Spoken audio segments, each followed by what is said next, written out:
Salut les amis, aujourd'hui c'est l'azurage des ruches, enfin des corps de ruches. Donc l'option que j'ai choisie c'est brou de noix, voilà pour essayer de rester le plus naturel possible. J'ai pas encore réussi à fabriquer moi-même de la broue de noix. Alors pourquoi je prends de la broue de noix aujourd'hui parce que j'ai des ruches que je veux pas qu'elles soient vues. Donc le fait de les teinter à la broue de noix et après à l'huile de lin vont me permettre qu'elles soient invisibles dans la nature, faux mec comme on dit. Voilà. Donc, qu'est-ce qu'il va me falloir comme matos? De la broue de noix. Ça coûte environ 4 euros, 4,50 € le litre. J'ai déjà fait la moitié des ruches et il me reste encore la moitié du bidon, donc ça va, c'est raisonnable. Un pinceau large. Et puis, pour les gens qui sont pas très doués, un petit gobelet, ce qui fait que comme ça, si on en renverse que 20 centilitres et ça évite d'en mettre partout. Parce que bon, c'est vrai que je suis obligé de faire ça dans la maison, vu que je suis blessé et que c'est pas très facile de faire ça autrement, quoi. Voilà, donc j'ai bâché le sol pour éviter les boulettes. Et puis je vais lui mettre quoi. Bon rien de plus simple, hein. Vous trempez votre pinceau dans la broue de noix et puis vous venez appliquer. Voilà. Tranquillos. Il n'y a pas besoin de stresser.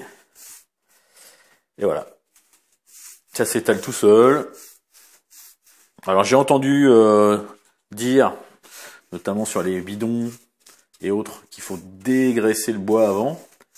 Alors je me suis dit pourquoi mon bois il serait graissé vu que je l'ai passé dans la raboteuse, etc. Bah oui, justement quand je l'ai passé dans la raboteuse, il y a quelques fois où j'ai légèrement graissé le plateau pour que les morceaux de bois puissent coulisser plus facilement.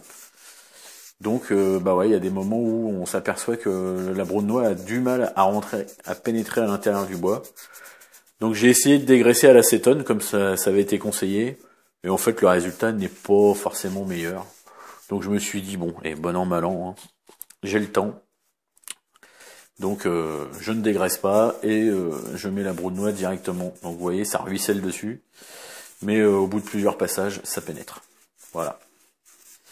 Bon écoutez, je continue, c'est parti pour 5 ruches. Voilà, je les ai empilées sur un petit chariot qui tourne, comme ça.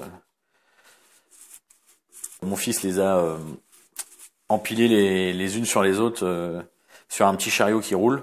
Ce qui fait que globalement, en restant debout, je vais arriver à teinter les 3/4, et puis celle du bas, je le mettrai à contribution. Voilà. Ça sent pas mauvais. C'est plutôt agréable à étaler, c'est assez simple, c'est un liquide. Vous voyez, ça se fait tout seul. Hein. Bon, j'imagine qu'on peut prendre un pinceau plus large, on peut aller plus vite, on peut faire beaucoup de choses. Mais la méthode retenue, c'est celle-là. Voilà, un pinceau de 40 qui m'a coûté 2 €. J'aurais fait l'ensemble des ruches avec, donc ça va, c'est raisonnable. La broue de noix, je crois que je l'ai payé 4,50 €, 5 € le litre. Et de l'huile de lin, c'était moins cher. Voilà, donc je mets 2 couches de broue de noix. Et ensuite 2 couches d'huile de lin. Et après je laisse tout sécher tranquillement, de toute façon on aura les essaims au mois d'avril. Je suis même en train de me poser la question si d'ici le mois d'avril je ne remettrai pas une couche à tout le monde. Ça me permettra peut-être de finir les bidons déjà. Et en plus, je pense que ça protégera encore mieux le bois, quoi.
Bonjour à tous. Donc aujourd'hui, je vais vous montrer la continuité de la préparation des ruches. Donc hier, on a avec Ethan passé la broue de noix. Aujourd'hui, on va passer l'huile de lin. Bon, enfin, je dis aujourd'hui, j'ai déjà triché, j'ai déjà fait une couche d'huile de lin hier. Donc l'huile de lin que j'utilise, c'est celle-ci. Voilà, je montre pas la marque. C'est le même bidon qu'hier, donc si vous êtes curieux, vous trouverez. C'est de l'huile de lin pure. Voilà, première pression à froid. Alors pourquoi je choisis celle-là? Parce que au goût, elle est bien meilleure. En salade, avec des tomates, etc. C'est super bon. Non, je déconne.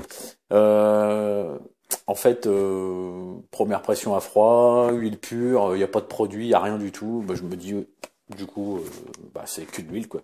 Que de l'huile de lin. Donc ça peut pas faire de mal à mes abeilles. Donc j'ai choisi celle-là. Le prix, 2,50 € ou 3 € le bidon d'un litre. J'aurais quasiment fait la totalité des ruches avec 1 litre d'huile de lin, donc en ayant mis 2 à 3 couches par corps de ruche. Donc il y a de quoi faire. Voilà, comme hier, même punition. Un petit gobelet, le petit pinceau, pour éviter d'en mettre partout. Et puis voilà, c'est parti. Bon je vais pas me filmer en train de passer l'huile de lin. Sachez que ça sent pas très bon, en fait ça sent l'huile. Ça s'étale exactement pareil que la broue de noix. Voilà, là on peut charger un peu. Pif, et voilà, ça s'étale. Ok, je coupe, hein, c'est pas la peine de vous montrer que je vais étaler sur toutes les faces, sauf la dernière ruche parce que je peux pas me pencher, il n'y a pas d'intérêt.